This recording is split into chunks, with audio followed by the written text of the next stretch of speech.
So in the last lesson we did inference for linear, but before you do the inference you should actually make sure it actually is linear, and which means you have to check the scatter plot, which we did, and also check the residual plots and the normal probability plot basically. So specifically the residual plot, right? So if you make the model and you make all the predicted values and you plot them, right? What does it look like? So in this one right here, these are both a problem because they both have a pattern. So you notice how this is kind of like sloping like this, right? And this one kind of slopes like this, and also has some, it's kind of wider, then it gets narrower. Those are both patterns, right? If you have a pattern in the residuals, you cannot, it's non-linear. Therefore, don't do the hypothesis testing or anything like that. You need to do some re-expression to get this to be linear. Or it just isn't linear and there's nothing you can do about it, basically. So, is the goal to have a good R squared? No, we had said that before. So, here I graphed this one. It looks pretty linear, and I got a good R squared value. However, when I do the residual plot over here, right, I do all the predicted values, because, you know, the predicted values knew the y prime equals a plus bx, right? Do all those values. You know, you're going to get some positive residuals and some negative residuals. Well, this has a pattern in it, right? Since there's a pattern in the residuals, it doesn't matter how good this is and what the hypothesis test says or what this looks like, right? We have to get rid of the pattern, basically. That's a problem. Okay, so goal one is you want it to be symmetrical. So the process we're going to go through called Box-Cox analysis will make it more symmetrical as far as the data goes. It'll also handle, you know, the spread of it basically, and you want it nearly linear, right? So this one is obviously got a kind of a curve in it, and this one is more linear, less of a curve basically, because we're going to do something to either the x or the y, some kind of operation to the variable to make it more linear basically. Okay, and heterodacity is also a problem. So basically, it shouldn't fan out in one way or the other, and you know, it shouldn't fan out the other way either. You know what I'm saying? Which is the problem, right? It should be equal variance, basically. So that's a problem. Okay.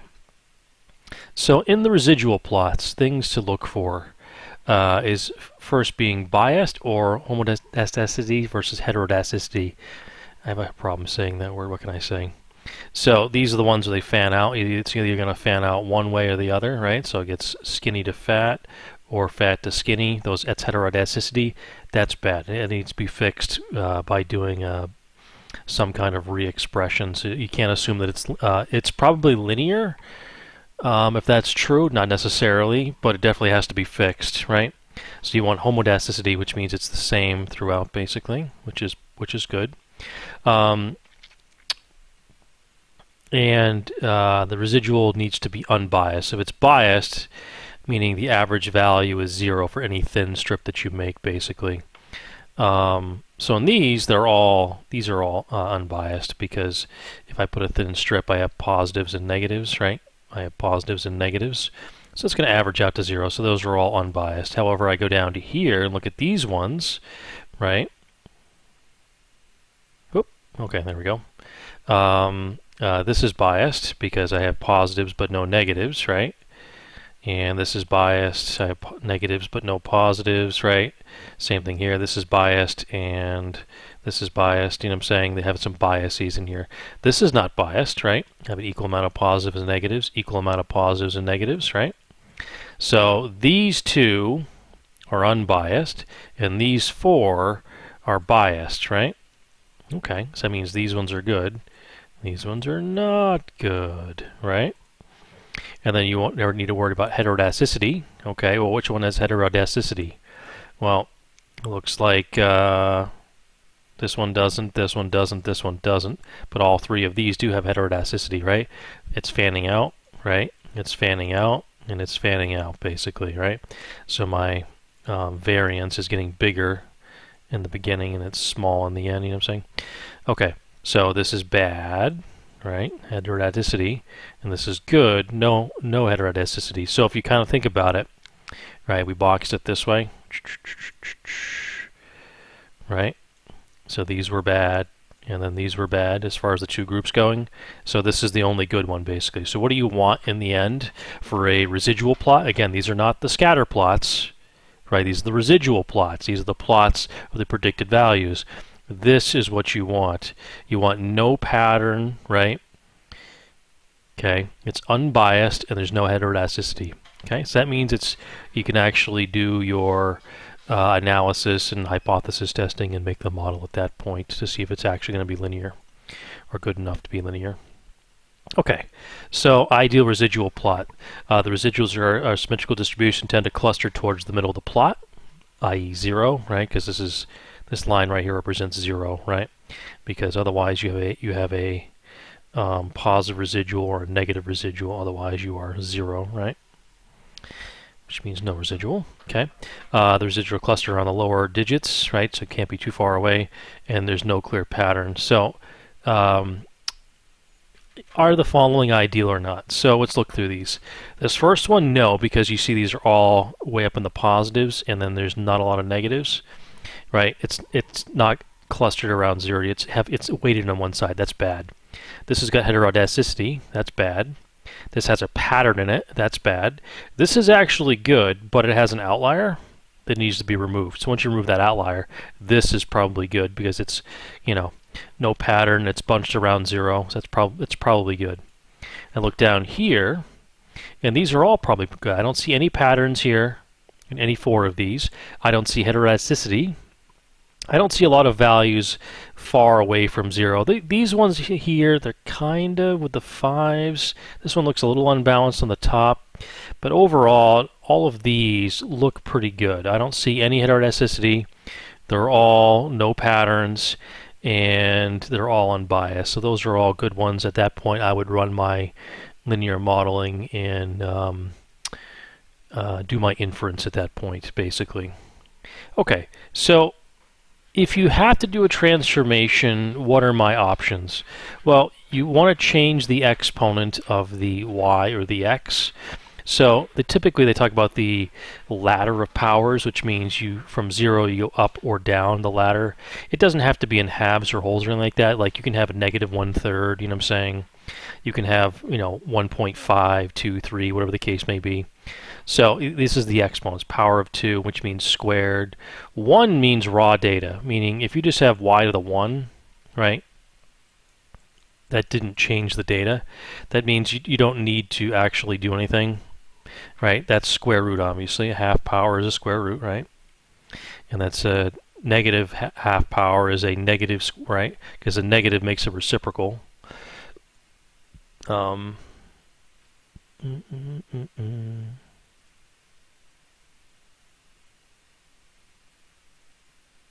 Okay.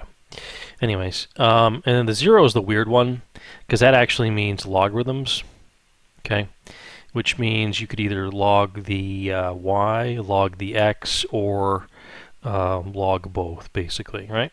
So basically, what's happening is you're changing the x and y values, right? So the original x and y values, their residual plot or scatter plot, or most likely both, had a problem.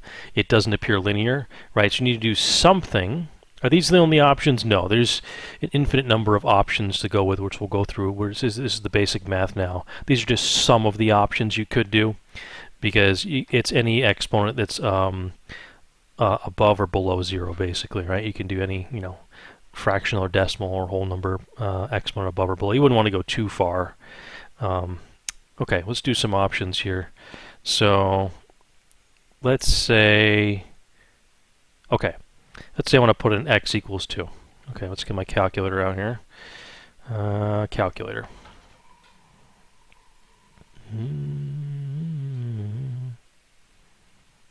Let's make calculator. Oh, there, it's still loading, sorry.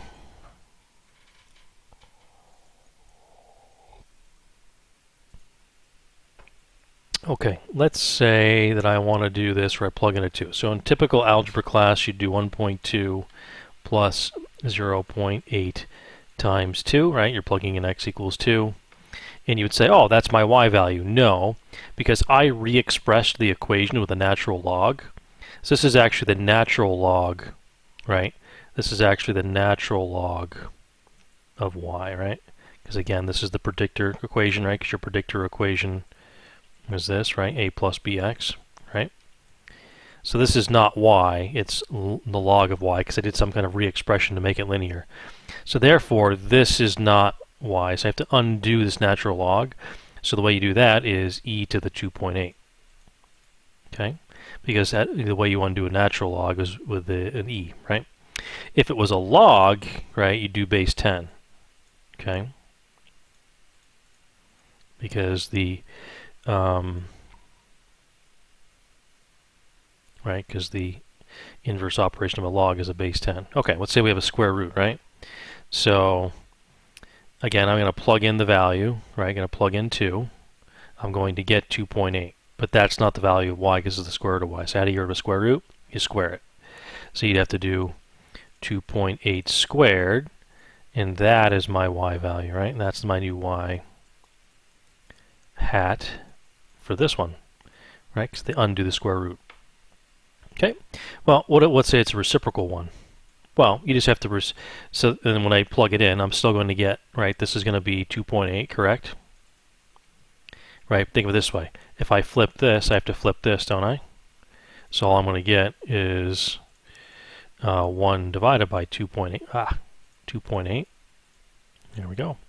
Okay, and you might get into a scenario where you have to actually do both. So I'd get 1.2 plus 0.8 times the log of x. Oops, that's not a log button. Log of 2, right? Okay, so sometimes you have to change the x and the y to get it to work, so that's fine.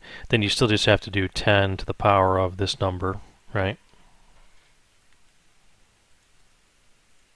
Okay, so that is the value of y hat. Okay, because this is the log of y hat here, right? Because this is the equation we're using, right? So that's actually log of y hat. So we did base 10 to get rid of the log, right?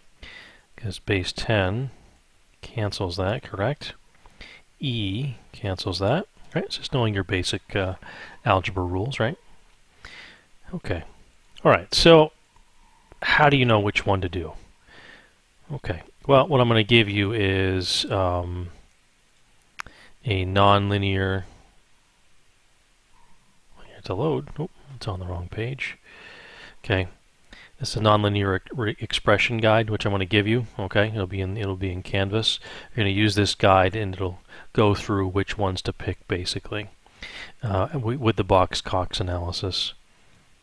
Okay, so all right. If it's non-heterodastic, right, and it's unbiased, you have a linear model, you're good to go.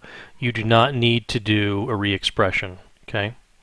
You do not need to do a re-expression here, you're good to go, okay? Here, you have heterodasticity. You need to do a re-expression here.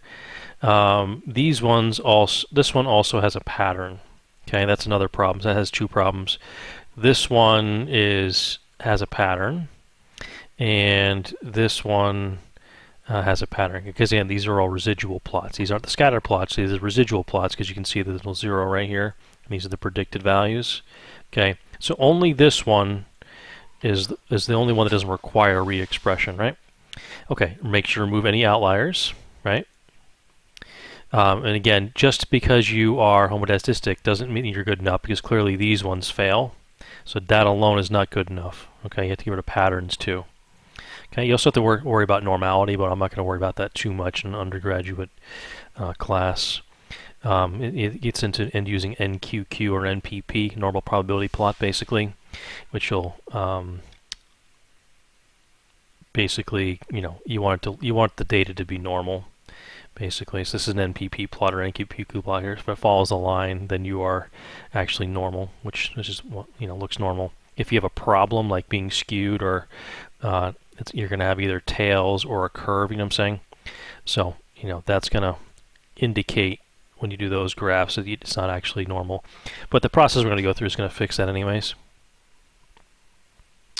Okay, is it necessary to transform the data? Decide if a transformation is needed to straighten the relationship because it's not linear, or it is linear, you need to equalize the spread.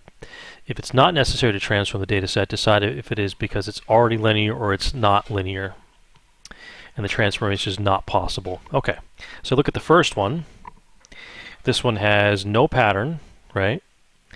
No heterodicity, so it's probably linear, right? So there's no transfer needed because it's probably linear. Okay, this one is non-linear because it has a pattern, which means you should try to do a transformation. Is a transformation possible? Don't know. Okay, don't know. Okay, maybe. The next one appears to be linear, but it has heterodicity. Just because if you don't have a pattern where it says heterodicity, it's probably linear, but you need to do a transformation to get rid of that, basically. Okay. The last one is not linear and has a pattern, but you should not bother doing a re-expression. You're like, why? It has a pattern. Yes, but you can't undo everything. If you have multiple changes in direction like this, you cannot do a re-expression, right? So basically, long story short, you should not bother to do a re-expression on the first one or the last one. The first one, because it is linear and there's no heterodicity or pattern to get rid of, right? It's unbiased. This one has a pattern, but you're not going to be able to get rid of it because it's multiple changes in direction.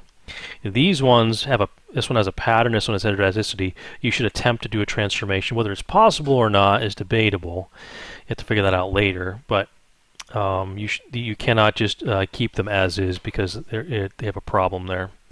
Okay.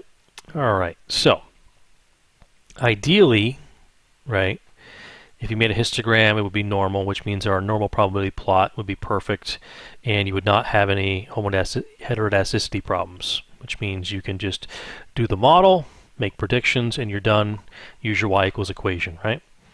If it's not quite normal, because the NPP is also showing that, see how it kind of fans out, right? That's because you have a heterodicity problem. It's almost normal.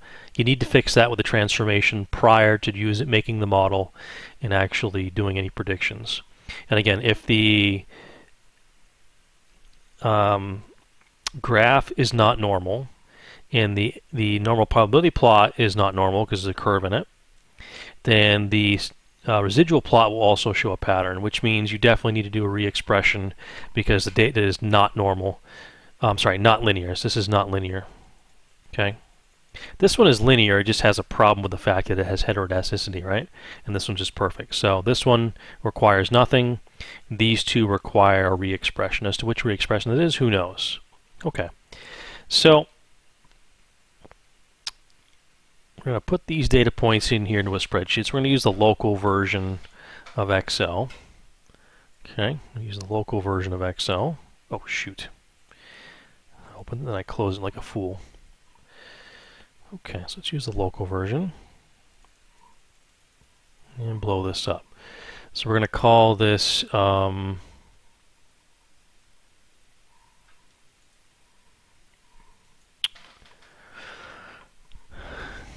MPG. Oh, which one did I do?